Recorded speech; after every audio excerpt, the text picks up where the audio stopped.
You got to go play the games, and hopefully we'll play well. Winning multiple games away from Poly like That was big. What does that do to the psyche now going into the tournament? I hope it does well, because as you know, we went into the Washington State series where we weren't going to change our seeding.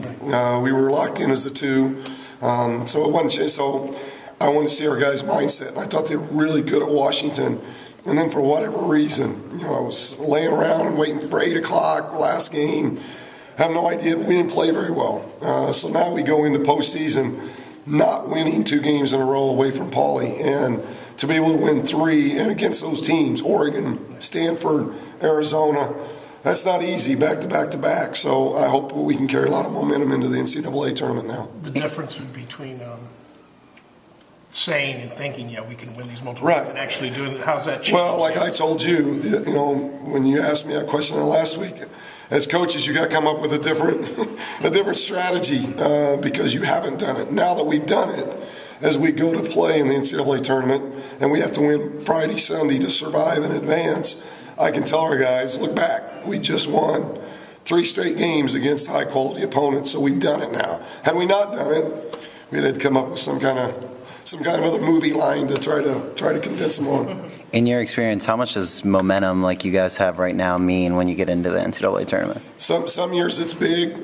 some years it's not because of injuries.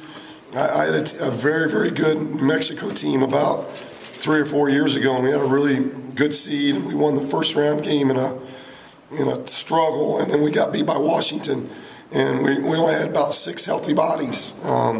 So we were beat up that year. Last year in New Mexico, we were probably a year ahead of things. I think this was going to be the best year, and Coach Neal's done a great job of proving that. They've really had a great year. But we went into it with a little less experience last year, but we were playing well. We won a lot of games down the stretch, so sometimes it's good. But that's what's great about it. I heard the commentary of the selection show. You hit the reset button, and everybody does that. It's the last season of the year. You lose, you're out, you go home. You got to sit on that the rest of the summer, or you win and play well in advance. And so everybody's hit that reset button. We've done a very good job to date, and I think the guys feel good about themselves. I think their mindset is really good going into the NCAA tournament because, like Chris and others have said, we haven't had that just really good momentum away from Poly. We've played well, but we haven't been able to win 3 games in a row. And to do that, I think that really helps them. Looking back at your last few NCAA tournaments, is there anything you would have done differently to prepare going into those games? No, it's just, you got to make shots. Last year we didn't make anything. But last year was a grind-out team. We were a defensive team that played most games in the 60s. We didn't blow people out because we weren't a very good shooting team. And we were probably a year away. I had a lot of sophomore juniors. Now you got juniors and seniors on that team this year. So that, I just mentioned the other year with injuries. So some years, it's good.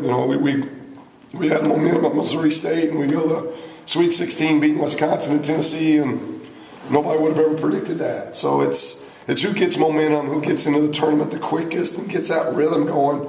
I said at the Arizona game, we needed to have good rhythm to start that game, and we did that. We were able to kind of punch first and let Arizona know that we just weren't playing well. We're a really good team, and I think that helped the psychic of our guys going forward in that game. How gratifying is this for you in your first year to have UCLA get the first? Well, it's an honor. I've said how humbling of an experience it is to be a head coach at UCLA, and it's the only place in the country you get a backdrop like this. So